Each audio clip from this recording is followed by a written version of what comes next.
Hello and welcome to the Victory Loves Company podcast. I'm Conrad Agderian.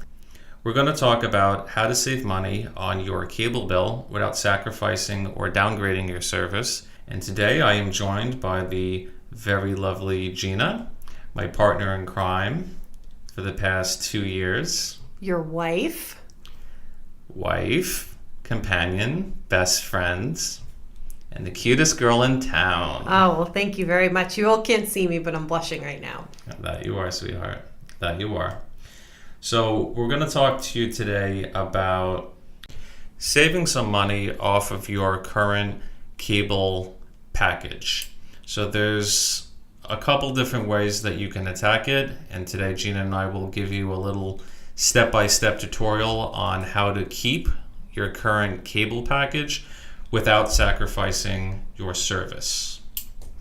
So, this is one of the things that we kind of assume, and we're young, we're millennials, and we always kind of assume that everybody knows this, that this is common knowledge. But if you're a little bit older or really just don't know much about this and how you can lower your bill, this is going to be a helpful episode for you, because not everybody knows that you can call your cable company up and basically complain about your service and get your bill lowered. So Conrad's going to tell you the first step on how to do that. So paying full price for TV, in my opinion, is like paying MSRP for a new car. There's always some wiggle room, and cable companies are a dying industry and they know it. So they're going to do everything they can to retain your business. And I read a statistic somewhere, I think it was from US News, that the average cable bill is like $125 a month. That's crazy. I know, for what you get, I just don't think it's worth it. There are so many better options out there. But this is not a cable cutting episode. I'm going to save that for a later show. This is basically to keep what you have, but just simply pay less for it. And the first thing you're going to want to do is to leave a paper trail. And when I say paper trail, I'm referring to if you have any disruption in your service, whether you have a channel that's out, you have interruption with your phone, your internet is slow, no matter how small it is, call your cable company and complain about it. Because in a week, a month, a couple of months, you will now have the credibility and enough ammunition in your pocket to call them and say, listen, you guys have not been up to par with your service lately, so what can you do for me? It's much easier doing it that way than it is to just simply call them and say, hey, I want to pay less for my cable bill, what can you do for me? So it turns their weakness into your strength. And when you're watching television, and I think we've all had this, when you're watching something and the screen randomly goes blank for 30 seconds, or I'm watching Fixer Upper and I want to see what the house looks like when they're done with it, and all of a sudden Chip and Joanna are gone from my screen, and I get pretty annoyed about that. So you want to make sure that the cable company knows that you are experiencing interruptions, or you're experiencing static, or sometimes a channel's just out altogether and there's no reason. So you go to HGTV and that's out, but then you go to Food Network and that's on, or you go to ABC and that's on. So sometimes the channel will be randomly out, and where you'll have problems and static, like I said, or it's blank or something. So you want to make sure that they know about that, and like Conrad said, leave a paper trail. It's very important. Every time you call, there's a note in the system, or at least they claim there's a note in the system that, okay, we're very sorry, we'll do our best next time, yada, yada, yada, which they're not. They just enter it in the system that you called and you complained. But like I said earlier, if you call and complain enough, you are turning their weakness into your strength. So it'll now give you are now asking out of position of strength to say, listen, you guys have been screwing up my service lately. This is unacceptable. I like to use that phrase a lot, unacceptable. And what can you do for me? And don't take the whole thing that they're going to give you, oh, well, we're experiencing outages in your area. We're very sorry about that. The apology is not going to do anything for your service. That's great that you're apologizing, but what can you do for me? And as Conrad said, that is unacceptable. An apology is not going to save you money. And an apology is not going to show you the big fixer-upper reveal that you may have missed because your HGTV randomly went out because of your cable company's cruddo service. So I'm just saying, what's the big deal with that show? Why do girls watch that show? Because it's amazing and it's the last season, and just let me savor it until it's gone, please. But they do the same thing. They fix things up. And it looks beautiful. I would pay Joanna Gaines an undisclosed amount of money to just come in and rip my whole house apart and just build me this gorgeous home with shiplap everywhere. You know what I think is pretentious is the Property Brothers. Oh God. I mean, it's funny because they all look like models. You know, they're not doing any work. Yeah, like one is dressed in like a suit. Pretty boys. Yeah, one is dressed in a suit and is clean shaven. The other one wears like the plaid shirt with the top button like undone, and he's got a little bit of scruff to show that he's like. They're like cartoon characters. Yeah. Like they've got it's the same outfit in every single episode, just a different color. I just feel like they just stepped out of a shower and they're getting ready for a photo shoot, and then like you see like the homeowners like come in and they're fluffing the pillows. They're turning on the fan. They're like turning on the light. I'm like, really, that's what you're doing? That's not happening. That's all it's for not the happening. television. They don't do any of the work. We digress. But at least Fix Her Up or whatever that dude's name that looks Chip? like. He looks like Dennis Quaid a little bit. Yeah, he does look like. He's really actually doing work. I mean, he's sweaty and all gross and everything. You could tell they're both actually working. But the Property Brothers are just like you said, they're models. Just the other week, I was doing a gig down in East Rutherford, and it was for a non-assisted living, just like one of those like upscale living complexes. And they put that on, and I saw the dude. He was fixing up like a houseboat, and I don't know why. I guess he was trying to mimic the Forrest Gump scene when he sees Lieutenant Dan on the dock, and this guy literally jumps off the boat into the water. What, Fixer Upper? Yeah. Oh, I've seen that. And swims to it. Yeah. And I'm just sitting there bored out of my mind. I'm like, this is really. I'm like, I don't understand look. The reality shows I could totally understand, but I don't see what's so addicting about taking a house and then transforming. You get it. Ideas. How do you think I made our living room look so beautiful? Because of me? No. I went to Home Goods. I watched enough Fixer Upper to know what to do and what not to do. But we digress. Well, it seems like you knew what not to do more than what to do. Everybody knows I have the fashion sense in the family. Yeah, I don't think so. What was that? Anyway. All right. So, moving along here. Getting back to cable companies and internet companies.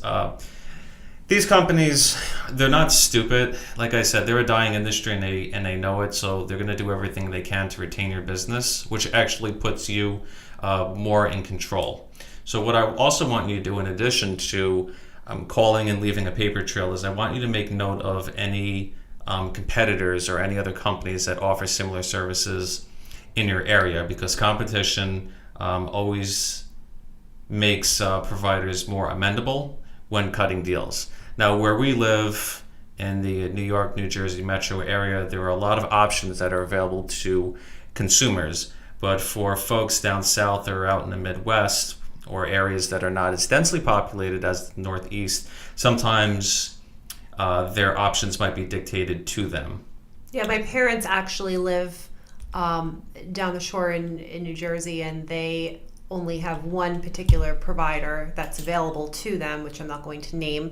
But they're kind of more in a position of weakness, as Conrad said, because there's only one option available. So if you live in a rural area, or you live in an area where there aren't a ton of people like where we live, your options may be just one option singular. So, but that still shouldn't stop you from calling and absolutely doing the steps that absolutely that preceded this. Look, yeah. if you're receiving junk service from them, then definitely keep calling them and let them know, because you could threaten to just cancel altogether, which is the next option that Conrad is going to discuss. That's true. So, but getting back to competitors, so let's just say, for argument's sake, that there is another company that offers the same service. Okay, it's important to kind of do your research on what that company does offer by comparison to what you currently have. Because like I said, cable companies are not stupid. They are used to having people calling them and saying, I don't want this anymore, and they're going to come up with some special offer magically to retain your business, because again, they're going to do everything they can to hold on to you. But by doing research on competitors, it shows that you've done your homework and that you are serious about leaving them, and they do take that into consideration, as cable providers are well versed in what their competitors have to offer. Yeah, they know what all the other players in your area are offering. So don't try to make up numbers and say, well, ABC company is offering this or XYZ company is offering that. If you really want to get them, you have to know the numbers of what those companies are offering to their customers, so you can make the argument, well, this company has this, what can you do for me to retain me? Because their end goal is to retain you. They're not going to let you cancel and walk away and go off into the distance, or at least not without a fight. So they're going to try to do everything that they possibly can to keep you with them. That is true. That is true. What I've learned is that when you get to that point, no matter what offer they give you, and they will offer you something, regardless, they will offer you something, but the key here is do not accept whatever it is that they do offer you initially. The first offer is the worst offer. Remember that. Correct. So they are not going to put their best foot forward right away. You kind of have to argue with them as to get a better offer. The catchphrase that I always like to use is that the best you can do? That has always been a catchphrase when speaking to anybody in customer service or a customer retention department. So odds are that whatever they offer you, it's not going to be acceptable, because there's always a better offer behind it. So whatever they offer you initially, just say, well, that is just unacceptable. What else do you have? And odds are they will magically pull something out, especially if you pull the competitor card, because now they know that you're serious about actually leaving them for somebody else. Right. And the other thing you can do is threaten to cancel. So if you have, and even if you don't have a competitor in your area, you can threaten that you're going to go to streaming, which I think Conrad said we're going to talk about that in a different episode, but you can threaten to cancel. Say, all right, well, send me to the customer retention department or the customer care department or whatever they're calling it. And when you speak with them, you threaten to cancel. Now, they, as I mentioned earlier, they're going to fight tooth and nail to try to keep you and retain you. So magically there are going to be all of these other offers that were not initially offered, because as I said, the first offer is the worst offer. There will be all these different offers that they will have. Now, they do not advertise any offers on their website. So don't expect to see anything on their website saying, hey, we're charging this amount if you for this and that, and if you have these channels and blah, blah, blah. No, it's not going to be on the website. Don't expect to find it on the website. They will advertise prices for new customers. So if you're a new customer trying to switch over to a different cable company, then yes, that will be on their website. But anything for existing customers will not be there. You know what? That's actually a good point, though. No, any offer that they are going to throw your way is not going to be advertised on their website. But what will be advertised on their website would be offers for first-time customers. Right. That actually happened to a friend of ours, and the argument basically was, well, if you can do it for first-time customers, why can't you do it for us? So that's another key point to take away here, is that if there's a special on their website that is offered to first-time customers, that is the offer that you demand. Because like I said, they're not going to offer you that up front, but if you did a little bit of research and call them out on, well, you're offering X, Y, and Z for only $30 a month, why can't you give that to us? They're naturally going to respond, well, that's for first-time customers only. To which you reply, if you can do it for them, why can't you do it for us? Argue that point, and you will produce results. because again, they're going to do everything they can to keep your business. Right, and you can even say, I've been a valued customer for X amount of years, and why are you offering that to them but not to me? And I know that these tactics might be a little bit difficult if you are not assertive or so assertive in your life, or even if you live, let's say, in the South, which you folks are absolutely lovely people down there and so much nicer than us. Very hospitable. Up here in the Northeast.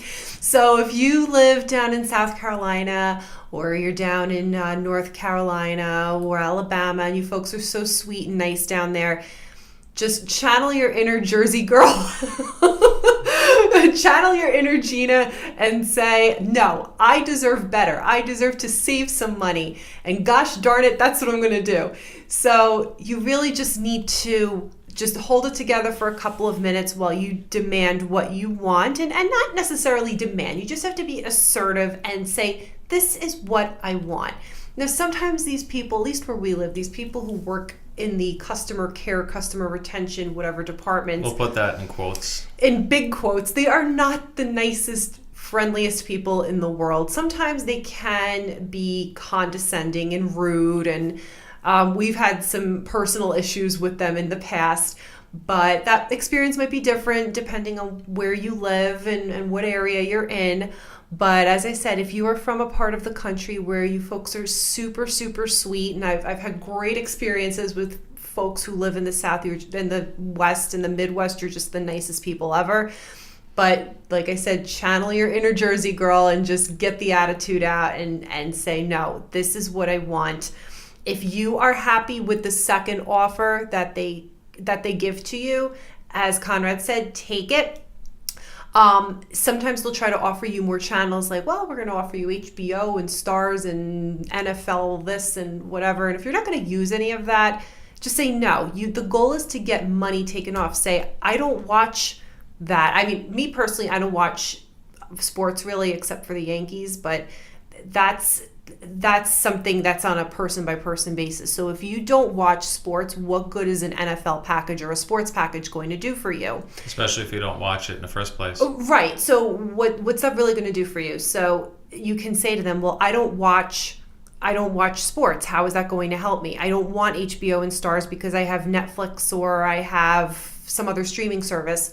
What's that going to do for me? Nothing. I want to lower my bill. That's true. I could tell you, even as a business owner, it's much easier for a company to offer a customer compensation by way of extra stuff. Yeah, by services, because it's cheaper for the company to offer you a service rather than slash your bill.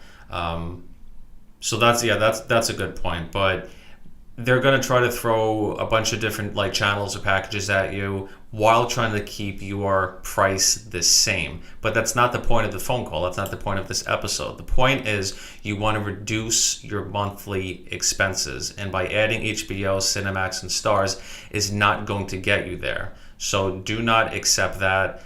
As Gina said, make the argument that I don't watch this and that HBO is not going to bring my bill any lower. So be very, very adamant about that. And they eventually will cave, and then you can see changes in your next billing cycle, and you can enjoy the savings. And again, do not be afraid to throw the whole "my service has been spotty" card at them, because that will be a good tactic to use if you feel like you're kind of losing the argument.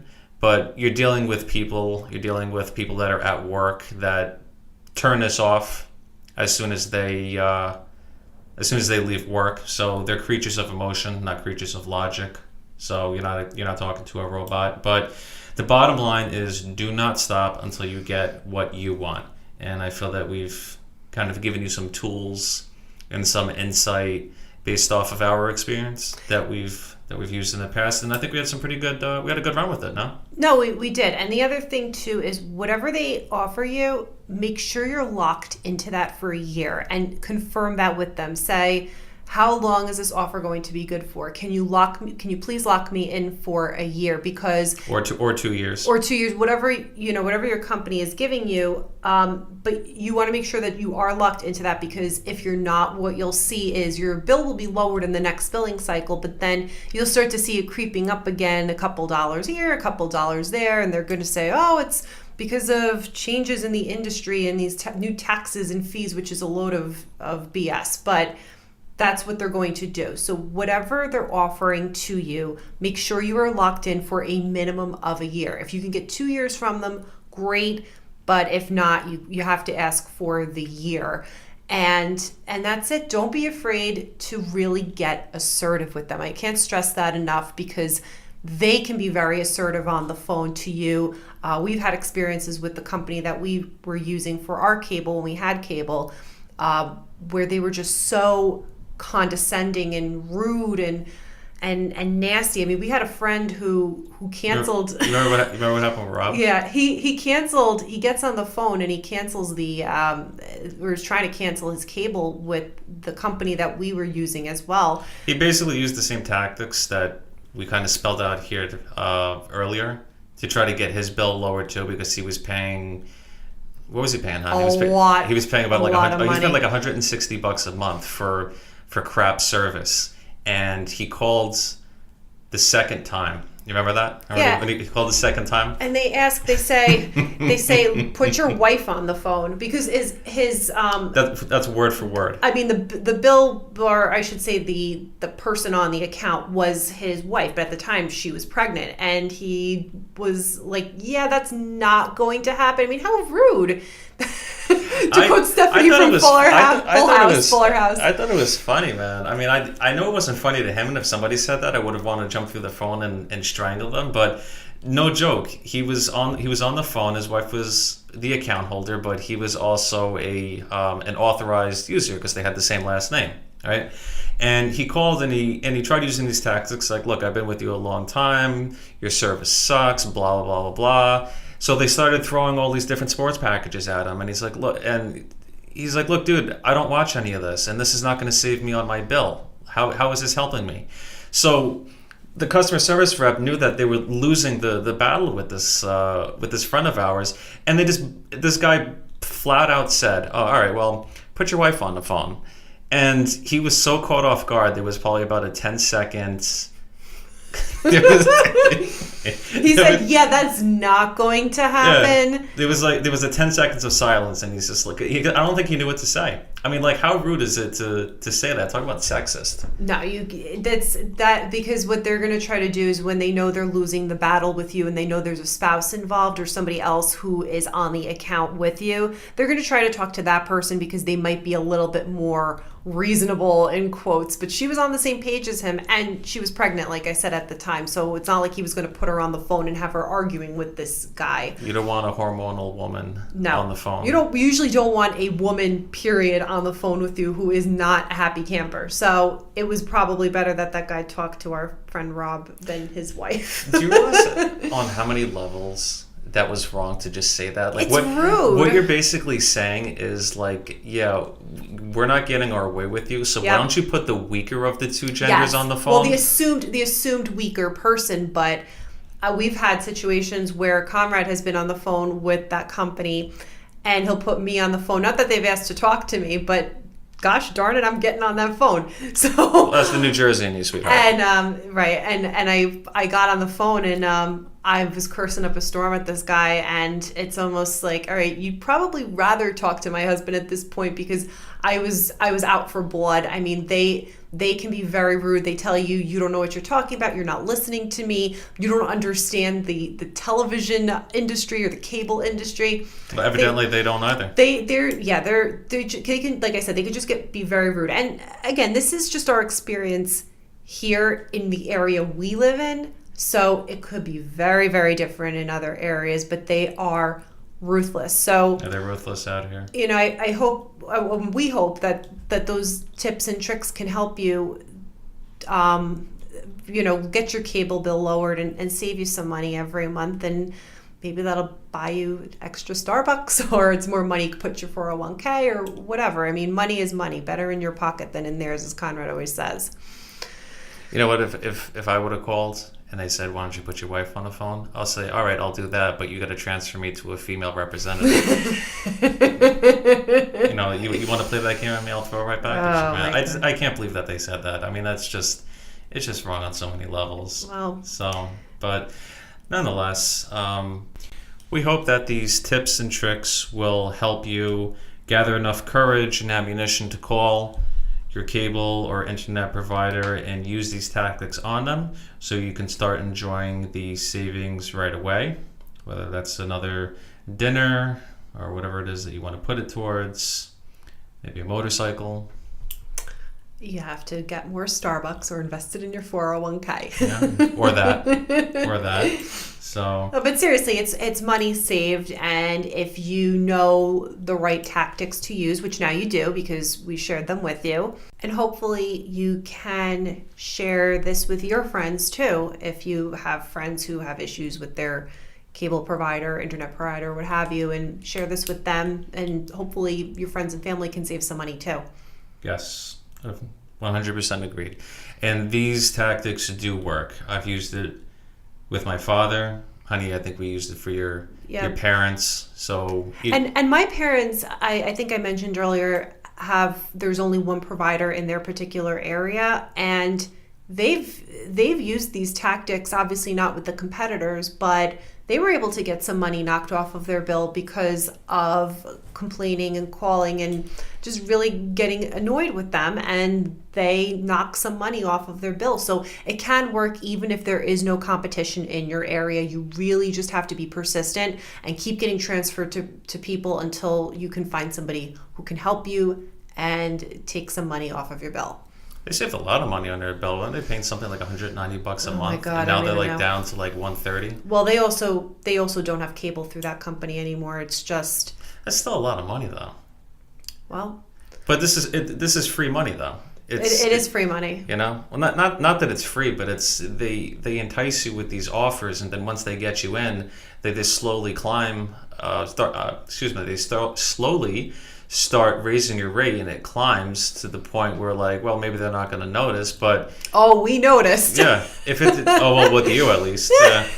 If something is $130, it's $131. You better believe you're on the phone with them. Of course, absolutely, and it's really just, like I said, all about being persistent with them, and they will continue to raise the rates, which is why we will recommend streaming, which I think Conrad's going to save for a different episode. Same thing with landlines too. Yeah. Mm-hmm. It's all dying. Cable companies know that they're dying. They are trying everything to keep you and retain you as a customer, and it's just not going to work because it's antiquated, it's on its way out the door, and streaming is the new black, as they say. 100% correct, sweetheart. As usual. 100% correct. Thank you. So, is there anything else you want to add? I think we covered it, right? I think we covered it all. And hopefully this will help you all have some more money, moolah, in your wallet. More Starbucks. More Starbucks. Always more Starbucks. All Plug right. for Starbucks. All right, everyone. Well, that's the podcast. I want to thank everybody for listening. I'm Conrad Agderian, joined with Gina Agderian. My lovely of 2.5 years. 2.5 years of bliss. Oh, boy. It never gets old, sweetheart. So thank you for listening to the Victory Loves Company podcast. Please be sure to check us out, rate and review us on iTunes and SoundCloud. You can also find us on Facebook, Instagram, and Twitter. Our handle is VLC Podcast. And if you have any ideas or suggestions or any questions for us that you would like to see answered on the show, you can always email us at thevictorypodcast@gmail.com. And I'll talk to you next week.